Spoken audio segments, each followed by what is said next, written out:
ശങ്കുണ്ണി കോട്ടയം എന്നാണ് ഇദ്ദേഹത്തിന്റെ പേര്. കഴിഞ്ഞ 50 വർഷത്തിലധികമായി മലയാള പ്രൊഫഷണൽ നാടകവേദിയുടെ ശബ്ദവും വെളിച്ചവുമായിരുന്നു ഈ കലാകാരൻ. സുദീർഘമായൊരു കാലം പ്രതിഭാവിലാസം കൊണ്ട് നാടക ആസ്വാദകരെ വിസ്മയിപ്പിച്ച ഒരാൾ. അരങ്ങിൽ അഭിനേതാക്കൾ റാന്തൽ വിളക്കിന്റെയും പെട്രോൾ മാക്സിന്റെയും ഇത്തിരിവെട്ടത്തിൽ മങ്ങിയ കാഴ്ച മാത്രമായി പ്രേക്ഷകരുടെ മുന്നിൽ പ്രത്യക്ഷപ്പെടുന്ന കാലത്തായിരുന്നു നാടകലോകത്തേക്കുള്ള ശങ്കുണ്ണിയുടെ കടന്നുവരവ്. സ്റ്റേജിൽ പ്രകാശ ക്രമീകരണത്തിന്റെ സാധ്യത കണ്ടറിഞ്ഞ് കാലോചിതമായ പരിഷ്കാരങ്ങൾ കൊണ്ടുവന്നത് ശങ്കുണ്ണിയാണ്. മറക്കാനാവില്ല നാടകലോകത്തിന് ഈ കലാകാരനെയും ഇദ്ദേഹത്തിന്റെ സംഭാവനകളെയും. കാലങ്ങൾക്കിപ്പുറം ഈ പുതുകാലത്തിൽ നാടകരംഗത്ത് നിന്ന് മാറി നിൽക്കുകയാണ് ശങ്കുണ്ണി കോട്ടയം.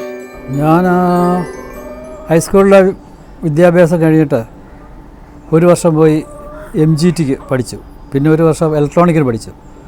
അത് കഴിഞ്ഞിട്ട് പ്രത്യേക ഒരു ജോലിയില്ല. അന്നേരം ആലോചിച്ചപ്പോഴത്തേക്ക് ഇങ്ങനെ ഒരു സൗണ്ടിനെ തുടങ്ങാനൊരു പ്ലാൻ ചെയ്തു. ഇങ്ങനെ ചെറിയ തോതിൽ തുടങ്ങിയതാണ്. അത് പിന്നെ ഡെവലപ്പ് ചെയ്ത് ഇങ്ങനെ വന്നു. തമിഴ്നാട്ടിൽ നിന്നൊരു ട്രൂപ്പ് കൂടെ വന്നിരുന്നു, TK രാജമാണിക്യത്തിൻ്റെ മധുരദേവി ബാലവിനോദ സംഗീത. അവരുടെ ലൈറ്റിംഗാണ് എന്നെ ഇതിന് പ്രചോദനം തന്നത്. അതായത് ഇപ്പോഴത്തെ കലാലയത്തിൻ്റെ പെർമനൻറ്റ് സ്റ്റേജല്ല, അവർ സ്ഥിരമായിട്ടൊരു സ്ഥലത്ത് 5-6 മാസം കളിക്കുക. അത് 100-150 പെർമനൻറ്റ് ആക്ടേഴ്സാണ്. അന്ന് ഞങ്ങളുടെ വല്യപ്പൻ വൈദ്യനായിരുന്നുകൊണ്ട് ഇതിനകത്ത് അഭിനയിക്കുന്ന കൊച്ചു പിള്ളേരെ ചികിത്സയ്ക്കായിട്ട് ഇവിടെ വരുമ്പം വിളിക്കും. അങ്ങനെ അങ്ങേർക്ക് മക്കളില്ലാത്ത 3 പാസ് കിട്ടും, ഒരു പാസ് എനിക്ക് തരും. ഞാനങ്ങനെ ആ നാടകം എല്ലാം ഇവരുടെ ദശാവതാരം, ശ്രീകൃഷ്ണലീല, പിന്നെ അവരെല്ലാ നാടകങ്ങളും കാണും. അതൊരു സിനിമ കാണുന്ന പോലെ ഇരുന്നു. അന്ന് എനിക്ക് തോന്നി ഇതിനോടൊരു ഇമ്പം ഈ പിന്നെ നാടകത്തിനോടുണ്ട്. പിന്നെ ഞങ്ങൾക്ക് എവിടെയെല്ലാം പഠിക്കാൻ സാധിക്കും, എവിടെയെല്ലാം പോയി പഠിക്കും.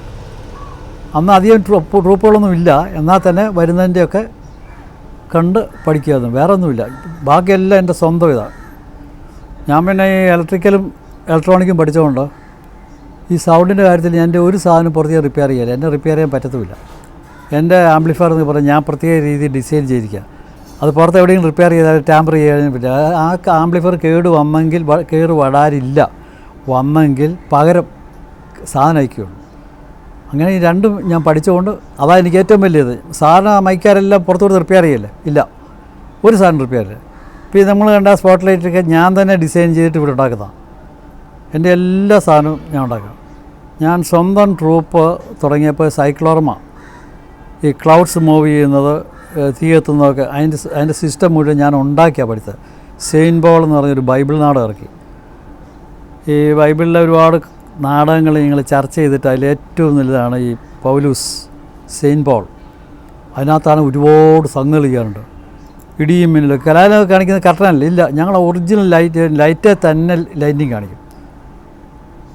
അങ്ങനെ സകല എക്യുപ്മെൻറ്റ്സ് ഞാൻ ഉണ്ടാക്കുക, മേടിക്കാനില്ല. അക്കാരുടെ സൈക്ലോറമാറ്റ് കിട്ടണമെങ്കിൽ ഞാനൊരു കിറ്റിന് അന്നാണ്ട് 20,000 രൂപ. പക്ഷേ ഞങ്ങൾ മദ്രാസിൽ പോയിട്ട് അന്നില്ല, കിട്ടിയില്ല.